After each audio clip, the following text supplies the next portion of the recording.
కాదు, తెలంగాణలో కూడా హాట్ టాపిక్ అయ్యారు ఆ AP deputy CM Pawan Kalyan. అయితే ఈసారి చాలా ఘాటుగానే వ్యాఖ్యానించారు. కాంగ్రెస్ పార్టీతో నేరుగా యుద్ధానికి దిగారు. రేవంత్ రెడ్డినే కాదు, మొత్తం కాంగ్రెస్ పార్టీని టార్గెట్ చేశారు. తెలంగాణ రాజకీయాల్లో ఇక నుంచి తన ముద్ర ఉండబోతోంది, పార్టీ అక్కడ కూడా కొనసాగబోతోంది, అవసరమైతే అక్కడ నిలబెట్టబోతున్న వ్యక్తుల్ని ఇక్కడ కూడా సమస్యల మీద పోరాటం చేస్తామంటూ గట్టి ప్రకటన చేశారు. ఓకే, అది ఎంతవరకు సాధ్యం అవుతుంది అనేది ఒకటి. అదే నేపథ్యంలో ఆంధ్రప్రదేశ్ లో తన పదవి మీద లేదంటే తన రాజకీయ ప్రస్థానానికి సంబంధించి అసహనం వ్యక్తం చేశారా, అక్కడే సీఎం పదవి దిక్కు లేదు ఎక్కడ అంటూ అది బాగా వైరల్ అవుతుంది. ప్రత్యేకంగా వినిపించాల్సిన అవసరం కూడా లేదు. ఆయన మాట్లాడిన కొద్ది గంటల్లోనే అతి రికార్డు స్థాయిలో వైరల్ అయిన మాట అది. వీటన్ని మీద చర్చించే ప్రయత్నం చేద్దాం.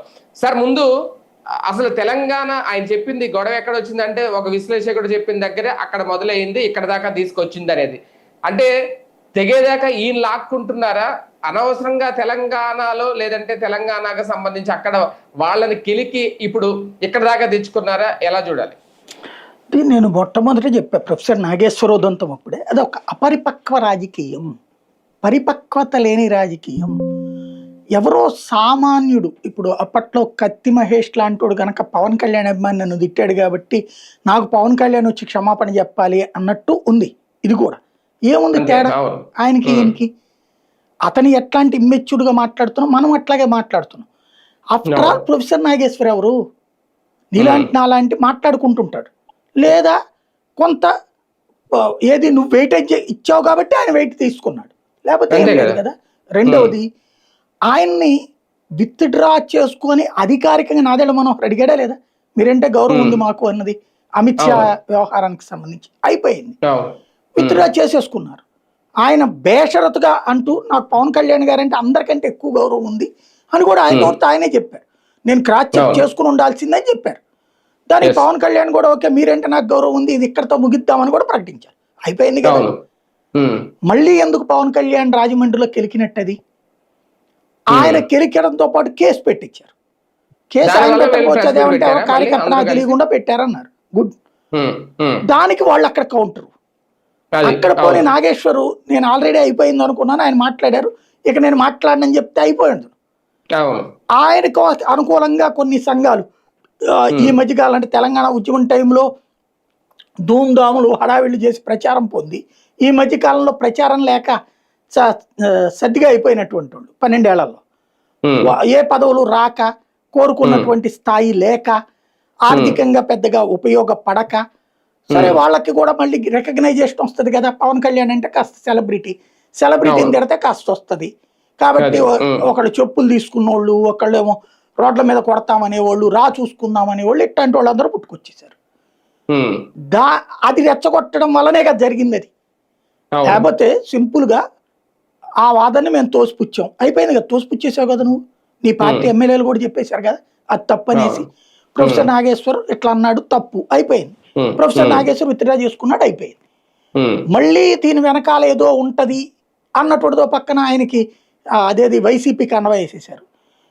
వైసీపీ కండవ వేసుకుంటే ఆయన ఆ కండవ తుడి చేసుకుని తెలంగాణ కండవ వేసుకున్నాడు ఆయన. సింపుల్. ఇక అయిపోయింది. ఎక్కడికక్కడ కొత్త కాన్సెప్ట్ తెర మీదకి వచ్చింది. ఈయన పదే పదే ఇది ఎట్లాంటిదంటే స్కూల్ గొడవని తీసుకెళ్లి జాతీయ సమస్యగా మార్చినట్టుంది.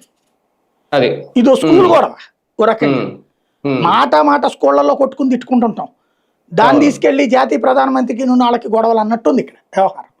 ఒక రకంగా ఇది దేశ సమస్య కాదు, ప్రజా సమస్య కాదు, ఇది అసలు అది సమస్యే కాదు. ఆయన మాట్లాడాడండి ఏమని, కొంత ఈయన మానసిక ఇబ్బంది పెట్టిన మాట వాస్తవం, అది తప్పు కూడా, అవి ఒప్పుకున్నాడు నాగేశ్వర్. అది ఏమని, అమిత్ షా అంతటి పెద్దోడు, జగన్మోహన్ రెడ్డి మనవడు, చంద్రబాబు నాయుడు మనవడు కాదు, బాబు ఇప్పుడు టెంపరీ, జగన్మోహన్ రెడ్డి పర్మనెంట్ మనకి అంటాడా? మోడీల దగ్గర అమిత్ షా దగ్గర మాట ఎట్లా ఉంటదంటే, నువ్వేమన్నా మాట్లాడావు, నువ్వు డీటెయిల్డ్గా చెప్తావు, okay I will look in to matter, ఎలా ఉంది నీ ఆరోగ్యం, ఎందుకంటే వాళ్ళ మనస్తత్వం అర్థమవుతున్నది కదా. ఆ పాయింట్ మీద వాళ్ళు ఏం చెప్పరేక నీకు, okay right I will look in to the matter అంటారు. ఆ తర్వాత ఎట్లుంది మీ భార్య, ఎట్లున్నారు మీ పిల్లలు, ఎట్లున్నారయ్యా, బాగుండు, ఆరోగ్యంగా ఉండు, నువ్వు యాక్టివ్, బాగుంది నీ అగ్రెసివ్నెస్, అట్లాగే ఉండు, ఇట్లా చెప్తారు అంతే. వాళ్ళు ఆ పెద్దరికం అలవాటు, వాళ్ళు ఆ సంఘ పరివారం నుండి వచ్చిన అలవాటు. అంతే తప్పించి డీటెయిల్డ్ గా ఎక్స్ప్లెయిన్ చేసేటటువంటి పిచ్చోళ్ళు కాదు. అది ఒకవేళ నిజంగానే నాగేశ్వర్ చెప్పినట్టు నా మనసులో పెట్టుకుంటారు, కానీ పవన్ కళ్యాణ్కి ఎందుకు చెప్తారు వాళ్ళు? అందులో నువ్వు వెళ్ళి జగన్ తో కలిసి ఉండని చెప్తారే ఏందాళ్ళు అంత పిచ్చోళ్ళ? కామన్ సెన్స్ ఉంటే అర్థమవుతుంది. ఈయన ఆ ముక్కు ఇప్పుడు నేను అన్న ఆస్పెక్ట్ లో పవన్ కళ్యాణ్ అని ఉంటే పరువు పోయేది నాగేశ్వర్కి, అంతే కదా. కానీ అలా కాకుండా అదేదో ప్రొఫెసర్ నాగేశ్వర్ అంటే ఏది మన అమిత్ షాకి పిఏ అయినట్టు ఆయన చెప్పాడు అన్నట్టు ఈయన ఆయనకి విపరీతమైన విలువ ఇచ్చేశాడు. ఇక్కడ అయిపోయింది అక్కడతో. ప్రొఫెసర్ నాగేశ్వర్ గారు మాట్లాడిన మాటల్లో మన ఆర్థిక వ్యవస్థ సర్వనాశనం అయిపోయింది, రేపు పొద్దున అడుక్కు తినే పరిస్థితిలోకి వెళ్ళిపోతున్నామని 100 సార్లు చెప్పుంటాడు. నరేంద్ర మోడీని 100 సార్లు తిట్టుంటాడు. బీజేపీ వాళ్ళు ఆ రోజున తిట్టుకుంటారు, మళ్ళీ నరేంద్ర మోడీ గురించి 2 రోజులు పొగుడుతాడు, వాళ్ళు మళ్ళీ హైలైట్ చేసుకుంటారు. అది ఆయన యాక్సెస్ తప్పని కూడా నేను అన్నాను. ఇప్పుడు నిన్నటి వార్త వేరు, వాళ్ళ వార్త వేరు. ఏ రోజు దారంతుగా మాట్లాడతాడు ఆయన, దానికి అనుగుణంగా విశ్లేషిస్తాడు. అందులో భూతేం లేదు. అందులో ప్రత్యేకించి మనం చించుకోవాల్సి, ఇప్పుడు మనం కూడా 100 రకాలుగా విశ్లేషిస్తాం ఒక అంశాన్ని. అది విశ్లేషణగా చూడాలి. నువ్వు కౌంటర్ ఏదలుచుకుంటావు, సెటైర్ వేస్తే అయిపోయింది, సింపుల్. కానీ దాన్ని పట్టుకుని సాగ తీసుకుని ఈయనేం ఎక్స్పెక్ట్ చేస్తున్నాడంటే, ఇప్పుడు ఇక్కడ ఆంధ్రాలో సుగాలి ప్రీతి ఇష్యూ ఓ పక్కన మళ్ళీ మొన్న చర్చకు వచ్చే వాళ్ళమ్మ, అది పక్కకి వెళ్ళిపోయింది. ఆ సందర్భంలో 30,000 మంది అమ్మాయిలు వైసీపీ వాళ్ళు రేపారు, అది పక్కకి వెళ్ళిపోయింది. అట్లాగే ఇప్పుడు తాజాగా జరుగుతున్నటువంటి ఆంధ్రాకి సంబంధించిన అప్పులు, ఇట్లాంటి ఇష్యూస్ అని పక్క వెళ్ళిపోతున్నాయి. ఏది వీళ్ళకి సంబంధించి ఆంధ్రాలో ఇష్యూస్ అని ఇప్పుడు పక్క వెళ్ళిపోవాలి. పెట్రోల్ డీజిల్ ధరల మీద నిరసన, మీరు ఎందుకు ఇవన్నీ పక్కకి వెళ్ళిపోవాలి. ఇప్పుడు పక్కకి వెళ్ళిపోయేసి మళ్ళీ ఒక ఎమోషన్ క్యారీ కావాలి. ఈయనకి ఎమోషన్ క్యారీలో వచ్చింది 5 సార్లు ఫెయిల్ అయ్యాడు, ఒక్కసారి లబ్ధి పొందాడు. అది మొన్న పార్లమెంట్ మొన్న ఎలక్షన్స్ ముందు చంద్రబాబు అనుకూలంగా, అది చంద్రబాబు వల్ల తెలుగుదేశం వల్ల వచ్చింది. కానీ నేను ఏమనుకున్నా అంటే తన ఎమోషన్ వల్ల మనం సక్సెస్ అవుతాం అనుకుంటున్నారు. 2018-19 మధ్యలో చంద్రబాబు మీద ఎంత ఎమోషన్ తో మాట్లాడే ముందు. కానీ ఒకటి సార్, ఇక్కడ పవన్ కళ్యాణ్ గారు అంటే నిన్న మొన్నటి వరకు, అంటే ఒక 10 రోజుల ముందు వరకు చాలా సైలెంట్ గా ఉండే వ్యక్తి, ఎంత ఆవేశపడరు, అసలు ఆయన రాజకీయాల్లో పెద్దగా మాట్లాడలే అనుకున్న వ్యక్తి, నాగేశ్వర్ గారి విషయంలోనే తెగిదాకా లాగితే ఈ వెంటనే ఇమీడియట్ గా తెలంగాణ విషయంలో కూడా తెగిదాకా లాగేశారు. మీ అయ్యే జాగీరా అంటూ తెలంగాణ మా అయ్యే జాగీరా అని అక్కడ అసలు సబ్ పెట్టుకోవడానికి పర్మిషన్ ఇవ్వకపోతే ఇమీడియట్ గా వెళ్ళిపోయి ఇంటికి వెళ్ళి అక్కడ ప్రెస్ మీట్ పెట్టేసి ఆ స్థాయిలో ఇది కూడా వెంటనే ఆయన అంటే ఇక్కడ ఇన్మెచ్యూర్డ్ లెవెల్ ఏమన్నా చూడాలా, ఆవేశపడుతున్నారా, లేదంటే వేరే ఏమన్నా ఒక ఫ్రస్ట్రేషన్ లో ఇక్కడ ఫ్రస్ట్రేషన్ తీసుకెళ్ళి అక్కడ చూపించారా, ఎలా చూడాలి? రేవంత్ విషయంలో నిన్న పవన్ కళ్యాణ్ ఎట్లాంటి మొహమాటంతో జాగ్రత్తగా మాట్లాడారు, ఇప్పుడు మీరు అట్లా మాట్లాడుతున్నారు. ఏంటంటే పవన్ కళ్యాణ్ ఎవరితో గొడవలు పెట్టుకోడు, ఎమోషన్ ఎక్కడ ఉండదని. ఆయనకి ఎమోషన్ లేనోడు. పవన్ కళ్యాణ్ అంటేనే ఎమోషన్. అయ్యయ్యో మావులు, ఆయన ఎమోషన్ లేని రోజులు తక్కువ ఉంటాయి. ఆయన శరీరంలోనే ఆవేశపాలు ఎక్కువ, హై లెవెల్లో మాట్లాడేస్తే తప్పించి ఆయనకి తృప్తి ఉండదు. గతంలో ఎప్పుడో ఒకసారి మాట్లాడినట్టుంది. ఇక్కడ పాయింట్ ఏంటంటే, ఒకటి ఆయన ఇది రైట్ చేసుకొచ్చారు. ప్రొఫెసర్ నాగేశ్వర్ పాయింట్ కదా, నాకు ఇప్పుడు అర్థమవుతున్న పాయింట్ ఏంటంటే, తెలంగాణలో రేపు జిహెచ్ఎంసీ ఎలక్షన్ లో పోటీ చేయాలనుకుంటున్నారు. మొన్న మున్సిపల్ ఎన్నికల్లో భారతీయ జనతా పార్టీ పొత్తు పెట్టుకోము అని చెప్పేసి, అంతకుముందు అసెంబ్లీ ఎన్నికల్లో పొత్తు పెట్టుకున్నారు మొన్న 23లో, గుర్తుంది కదా. 6-7 ఇచ్చినట్టున్నారు వీళ్ళకి, కానీ ఎక్కడ డిపాజిట్లు కూడా రాలేదు వీళ్ళకి. తెలంగాణలో పోటీ చేయకపోవడం ఏంటి, పోటీ చేశారు ఈయన, ప్రచారం చేయలేదంతే, పోటీ చేశారు ఈయన. చేసినా అక్కడ దెబ్బతిన్నారు. ఆ తెలంగాణలో 2018లో తెలుగుదేశం కూడా పోటీ చేసింది కదా, పోటీ చేసి 2 స్థానాలు గెలుచుకున్నట్టుంది ఖమ్మం జిల్లాలోనే. ఎక్కడో అదే అనేది ఇచ్చారు. ఈవెన్ మొన్న మున్సిపల్ ఎన్నికల్లో పోటీ చేశారు కదా ఈయన, 350 స్థానాల్లో పోటీ చేశారు. ఏదో కొన్ని చోట్ల డిపాజిట్లు వచ్చినాయి, 1-2 గెలిచినట్టున్నారు. ఇది కౌన్సిలర్ స్థానాల దగ్గర ఎక్కడేదో. అది దాంతో ఇప్పుడు ఏంటంటే హైదరాబాద్ కార్పొరేషన్ మీద ఈయన కన్నుంది. అలా అంటే ఈయనకి నాకు అర్థమైనంత వరకు, మేబీ ఐఎమ్ రాంగ్, నేను అది కూడా చెప్తున్నా, నా అంచనా ప్రకారం నేను అర్థం చేసుకున్నది ఏంటంటే, ఈయన తన ఉనికి దశల వారీగా చాటుకుంటూ వెళ్దాం అనుకుంటున్నారు. బీజేపీ 2 నుంచి ఎట్లయితే 300 దాకా ఎదిగిందో అట్లాగా ఆ బీజేపీ ఫార్ములా సహనంతో, పోరాడతో, ఆవేశంతో అన్ని కలగలుస్తుంది కదా బీజేపీ అంటే.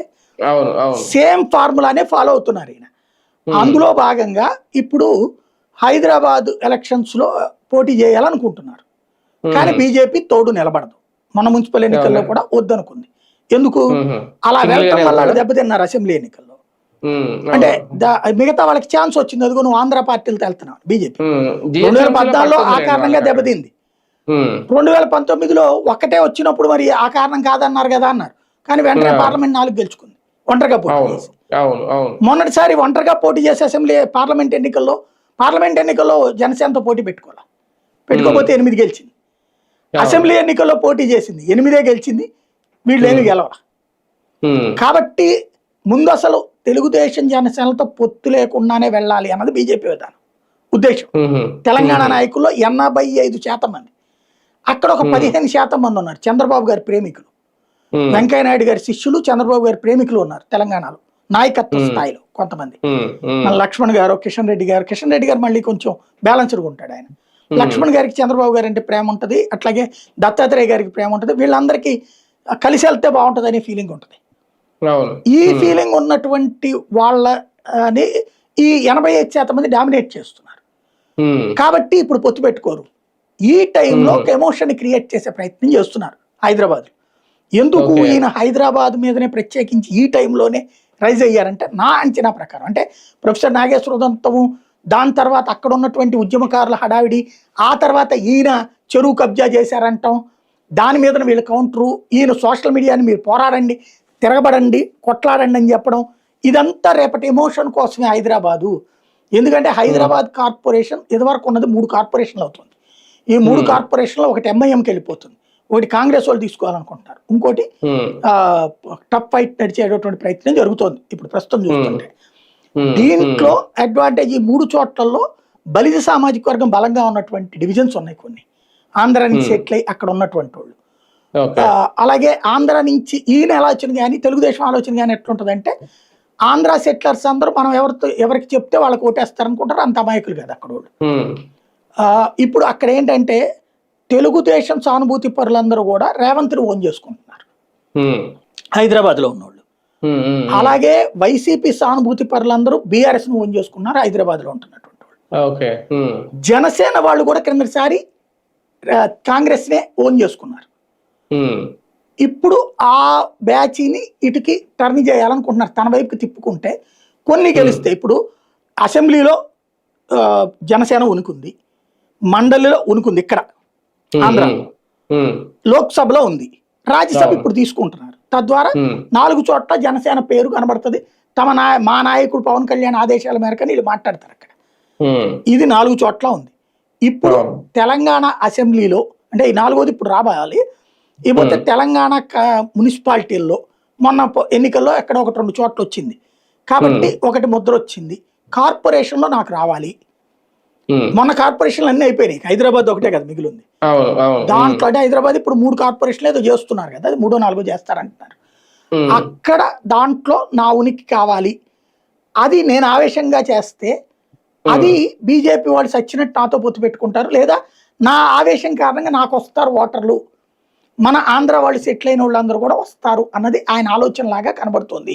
అంటే ఈ ఇక్కడ టెంప్టేషన్ కనుక సక్సెస్ అయితే రేపు నెక్స్ట్ ఎలక్షన్స్కి 2028 ఎలక్షన్స్లో పోటీ చేయొచ్చు అన్నటువంటి ఆలోచనతో ఉన్నట్టు కనబడుతోంది. అంటే రికగ్నైజేషన్ తనకి అక్కడ ఇక్కడ దమ్కి రేవంత్ కా కాంగ్రెస్ కా లేదంటే బీజేపీకా?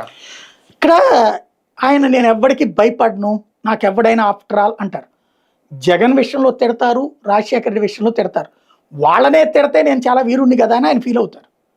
కేసీఆర్ జోలికి వెళ్ళడానికి భయం, చంద్రబాబు నాయుడు జోలికి వెళ్ళడానికి భయం. అవును. అలాగే ఏది ఇంతకుముందు ఈవెన్ 2023లో 2018లో వివేదించినప్పుడు కూడా లోకేష్ని తిట్టారు కానీ చంద్రబాబును పొగుడుతూ వచ్చారు ఆ రోజున. ఇప్పుడు నిన్న అంతే, అద్దంకి దయాకర్ గురించి, పొన్నం ప్రభాకర్ గురించి, అవును. అనిరుద్ధ్ రెడ్డి గురించి, వీరేశం గురించి మాట్లాడుతున్నారు కానీ లేకపోతే ఆ డిజిటల్ ప్లాట్ఫారాల ఉద్యమకారుల గురించి, నాగేశ్వర్ గురించి మాట్లాడుతున్నారు. రేవంత్ రెడ్డి గొప్పోడు అంటే రేవంత్ రెడ్డి మంచోడు అంట. రేవంత్ రెడ్డికి ఓ రకంగా ఆత్మ లాంటోడు అద్దంకి దయాకర్. రేవంత్ రెడ్డి ఏం చెప్తే అది చేసేవాడు అద్దంకి దయాకర్. అట్లాంటి అద్దంకి దయాకర్ మాట్లాడాడు అంటే అది రేవంత్ రెడ్డికి తెలియకుండా మాట్లాడతాడా? వీరేశం మాట్లాడాడంటే రేవంత్కి తెలియకుండా మాట్లాడతాడా? పొన్నం ప్రభాకర్ ఒప్పుకుందాం ఒకవేళ, అనిరుద్ధ్ రెడ్డి పవన్ ని తిట్టడం ద్వారా ప్రచారం పొందాలనుకుంటున్నాడు, అది ఒప్పుకుందాం. కానీ దయాకర్ మాట్లాడాడంటే రేవంత్ అప్రూవల్ లేకుండా మాట్లాడు. ఓకే. అంటే ఏంటి, రేవంత్ కూడా కానీ రేవంత్ అనే ధైర్యం చేయట్లా. అదే రేవంత్ కదా. గారు అంటే నాకు చాలా గౌరవం, ఆయన ప్రేమిస్తాను నేను అంటున్నాడు. ఉమ్, ఇదే మొక్క జగన్ అధికారంలో ఉన్నప్పుడు అనలేదా, ముఖ్యమంత్రిగా ఉన్నప్పుడు? ఉమ్. నువ్వు ప్రతిపక్షం అయితే అంటే అక్కడ మాట్లాడాలి కదా. అంటే రేవంత్ రెడ్డిని ఏమన్నా అనాలంటే ఆయన ముఖంలో ఏమన్నా చంద్రబాబు గారి నీడ ఏమన్నా కనిపిస్తుందేమో. అదేనే కాదు, ఉమ్, అక్కడ ఉన్న ముఖ్యమంత్రి ఇంతకుముందు కేసీఆర్ ని కూడా అనలేదు ఆయన. అక్కడ అవును. అనవసరం గొడవ పెట్టుకోడు, అక్కడ ముఖ్యమంత్రులతో గొడవ పెట్టుకోడు. ఈ చిన్నోళ్ళని అంటే కనుక వాళ్ళు కూడా వదిలేస్తారులే అన్నటువంటి తెలివైన ఎత్తుగడది. పనిలో పనిగా అవును. ఏ అక్కడ నేను అనుకోవడం, ఈయన మున్సిపాలిటీల్లో అక్కడ ఇక్కడ మనం ఒకటి రెండు కౌన్సిలర్లు గెలుచుకున్నాము, సర్పంచుల్లో ఒకటి రెండు ఏదో గెలుచుకున్నట్టున్నారు, అంటే వార్డు మెంబర్లుగా అట్లాంటిది. ఉమ్. రేపు కార్పొరేషన్ లో కూడా అట్లా గెలుచుకుందాం అన్నటువంటి ప్రయత్నం చేస్తున్నట్టు కనబడుతుంది. అందులో సార్, జాతీయ సార్ స్థాయిలో నిజంగా- ఎక్స్పాన్షన్ అంటున్నారు కదా, వీళ్ళు ఏదో మొన్న అవును. కేరళలో కమిటీ, లేకపోతే కర్ణాటకలో కమిటీలు కూడా వేస్తున్నారు కదా, ఇది మన నాగబాబు గారు. అది అవును. ఇక్కడ భవిష్యత్తులో ఏమన్నా అమెరికాలో కూడా ఎన్నికల్లో ఎవరైనా పోటీ చేస్తారని తెలియదు మన వాళ్ళు. సార్ నిజంగా తెలంగాణలో సీరియస్ పాలిటిక్స్ చెయ్యాలి అని అనుకుంటే పవన్ కళ్యాణ్ గారు అది ఒక ఆల్టర్నేటివ్ పార్టీగా అక్కడ తెలంగాణ ప్రజలకు కనబడాలనుకుంటున్నారా, లేదంటే అక్కడ తానేంటో చూపించుకొని ఆంధ్రప్రదేశ్ రాజకీయాల్లో ఎదగాలనుకుంటున్నారా? అక్కడ ఉన్న ఆంధ్ర సెటిలర్స్ అందరికి తన నాయకుడు అవుదాం అనుకుంటున్నారు. అది సాధ్యం కాదు అన్నది గ్రహించాలి. ఆంధ్ర సెటిలర్స్ ఎప్పటికే అక్కడ ఉన్నోళ్ళు ఆంధ్రాని ఓన్ చేసుకోవడం మానేశారు. ఓన్ చేసుకుంటే అక్కడి నుంచి వాళ్ళు వీళ్ళని ఓన్ చేసుకోవడం మానేస్తారు. బేసిక్ గా అక్కడ ఆల్రెడీ కాంగ్రెస్ బీఆర్ఎస్ గా చీలిపోయారు. అటు అవును. ఈవెన్ జనసేన వాళ్ళు కూడా కొంతమంది అటు ఉండొచ్చు, కొంతమంది ఇటు ఉండొచ్చు అక్కడ. అవును. ఇప్పుడు వాళ్ళు వెనక్కి వచ్చి నీకు ఓటేసి రేపు ఆడెట్ట తిరగాల? ఇప్పుడు మీకు ఇది ఒక సైమల్టేనియస్ గేమ్ జరిగింది. 2014లో జరిగిన ఎన్నికల్లో తమని రక్షించేవాడెవడు అన్న భయంతో తెలుగుదేశం బీజేపీ కూటమికి ఓట్లేశారు ఆ రోజున. దాన్ని కేటీఆర్ కొంతమంది తెలంగాణ నాయకులు అక్కడ సీరియస్ గా తీసుకుని హైదరాబాద్ ఎలక్షన్స్ లో ఆంధ్ర వాళ్ళు ఉన్న ప్రాంతాల్లో ఘాటుగా వార్నింగ్లు ఇచ్చారు. మున్సిపల్ కార్పొరేషన్ ఎలక్షన్స్ కు ముందు మేము మిమ్మల్ని మా వాళ్ళు అనుకుంటున్నాం, ఇక్కడ పుట్టిన ఇక్కడ ఈ గడ్డ మీద ఉద్యోగాలు చేస్తున్న వాళ్ళందరూ మీ ఇక్కడే బతుకుతున్నారు, మీరందరూ మా వాళ్ళే అనుకుంటున్నాం, దయచేసి మొన్నటి ఎన్నికల్లో పొరపాటు చేశారు, రేపటి ఎన్నికల్లో అట్లా చేయొద్దు, మీరు తెలంగాణ వాళ్ళని ప్రూవ్ చేసుకోండి అన్నారు. అందుకని మాకు ఓటే మళ్ళా. అంటే నిబిడీకృతమైన అర్థం అదే కదా. సచ్చినట్టు 2016 కార్పొరేషన్ ఎన్నికల్లో హైదరాబాద్ కార్పొరేషన్ చరిత్రలో ఒక పార్టీకి పూర్తి మెజార్టీ వచ్చిన చరిత్ర లేదు, సంకీర్ణాలే.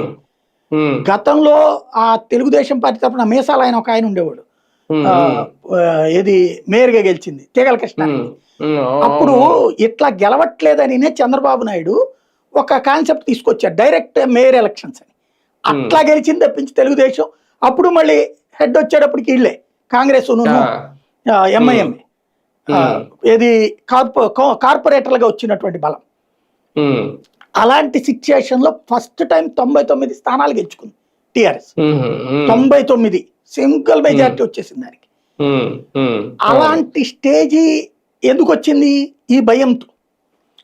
తర్వాత చూస్తే 2018లో జరిగిన ఎన్నికల్లో కూడా హైదరాబాద్ చుట్టుపక్కల కాంగ్రెస్ పార్టీ విజయం ఎక్కడుందని నామమాత్రం బీఆర్ఎస్ గెలిచింది. 2018 తర్వాత 21లో హైదరాబాద్ ఎలక్షన్ జరిగినాయి. అప్పుడు కొంత తగ్గింది. ఎందుకు? ఎవరికి ఇచ్చారు? అది కూడా తెలుగుదేశానికి ఇలా బీజేపీకి వేశారు. తెలుగుదేశాన్ని వదిలేసిన బీజేపీకి వేశారు. తెలుగుదేశంలో అప్పటికి విభేదించేశారు కదా. 2018లో 22లో జరిగినటువంటి కార్పొరేషన్ ఎన్నికలు 21లోనే 22లోనే జరిగినాయి హైదరాబాద్ కార్పొరేషన్ ఎన్నికలు. 18లో ఇది కదా ఎలక్షన్ జరిగినాయి కదా. 19 లెక్క ప్రకారం అయితే 21, ఇప్పుడు ఎట్లాగా 24 అయితే 26 కదా లెక్క. అట్లా 21లోనే జరిగినాయి. ఆ జరిగిన ఎన్నికల్లో నెక్ టు నెక్ వచ్చినాయి, 46, 45 ఆ రేంజ్ లోకి వచ్చింది. అంటే ఇద్దరికి తెలంగాణ వాళ్ళకే ఓట్లేశారు వాళ్ళు. అప్పుడు కూడా వేరే ఇలా దాంట్లో, ఎందుకంటే అప్పటికి కాంగ్రెస్ తెలుగుదేశం కలిసి పోటీ చేసినాయి కదా, లెక్క ప్రకారం వాళ్ళకి వేయాలిగా. వేయాల కాంగ్రెస్ తెలుగుదేశం కలిసి పోటీ చేసిన 2018లో గెలిపించారా అక్కడ?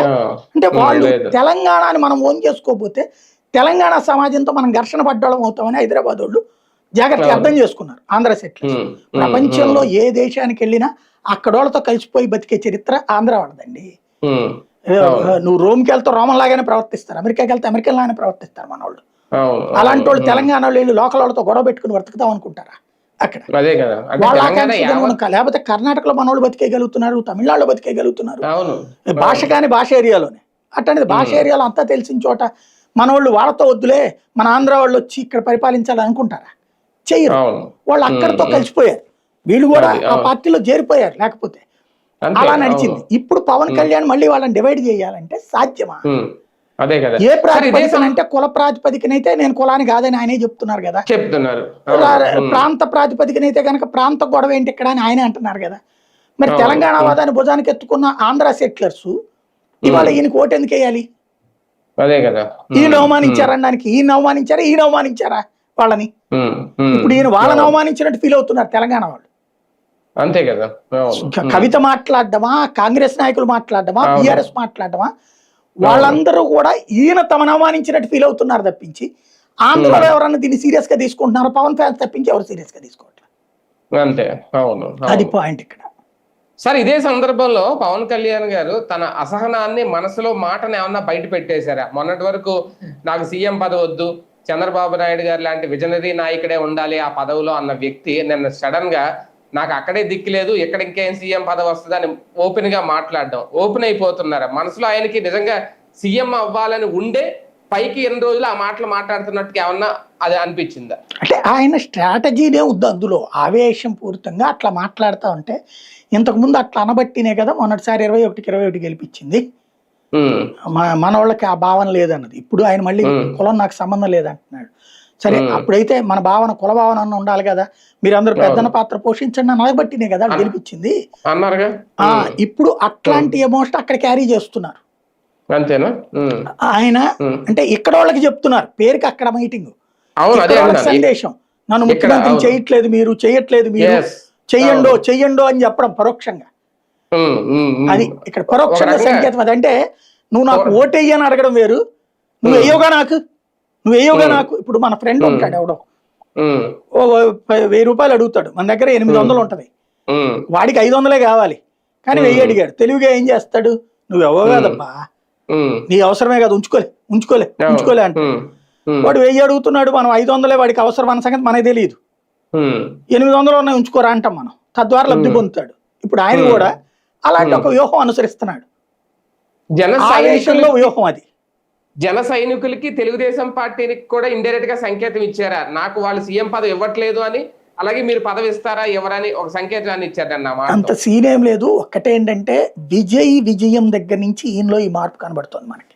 అంటే మనసులో సీఎం అవ్వాలన్న కోరిక అయితే వచ్చింది, ఎప్పుడో ఉంది బట్టినే కదా ఆయన పార్టీ పెట్టింది. అవును, కాకపోతే గెలవలేము అని తెలిసాక అప్పటి నుంచి నాకెవరు వేయరు కదా అంటే ఏదో ఆడవారి మాటలకి అర్థాలే వేరులే టైపులో పవన్ కళ్యాణ్ మాటలకు అర్థాలు వేరులే.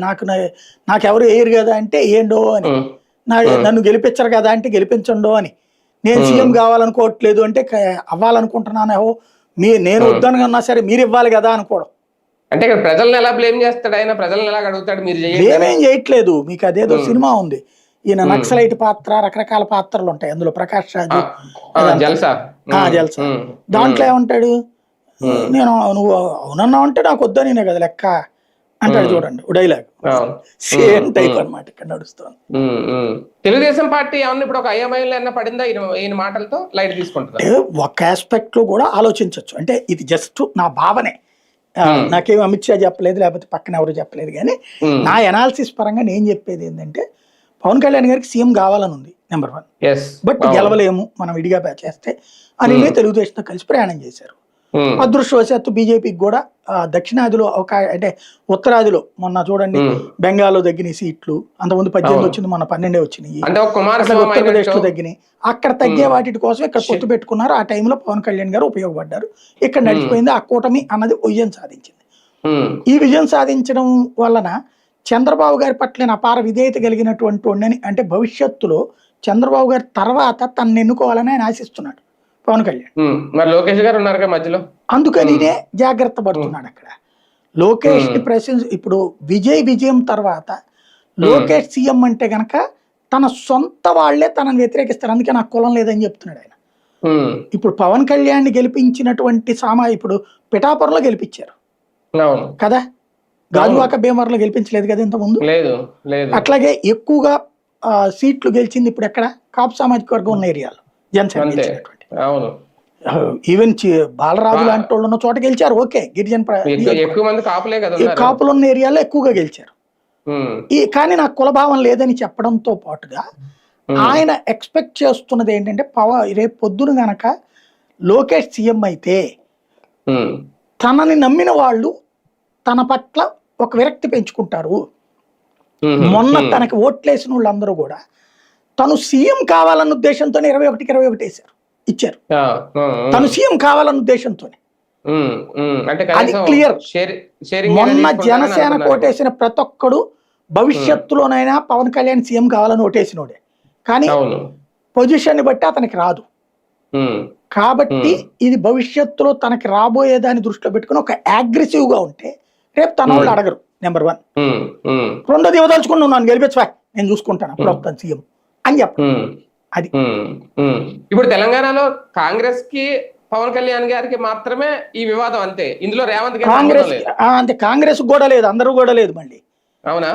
ఈ కాంగ్రెస్ లో తెలంగాణ ఫీలింగ్ ఎక్కువగా ఉండేటటువంటి నేతలకు ఉంది అంతే.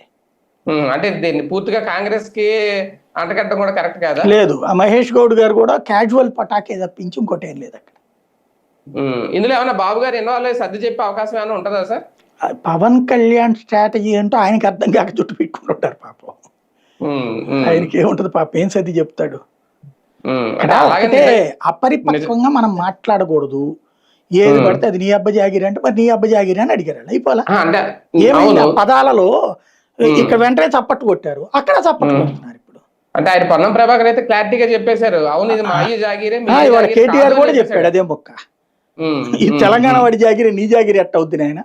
ఇంకా క్లియర్ గా చెప్పాడు, నువ్వు రా, వ్యాపారం చేసుకో, ఉద్యోగం చేసుకో, సినిమా చేసుకో, బతుకు, ఇల్లు, ఫ్యామిలీ, బతుకు.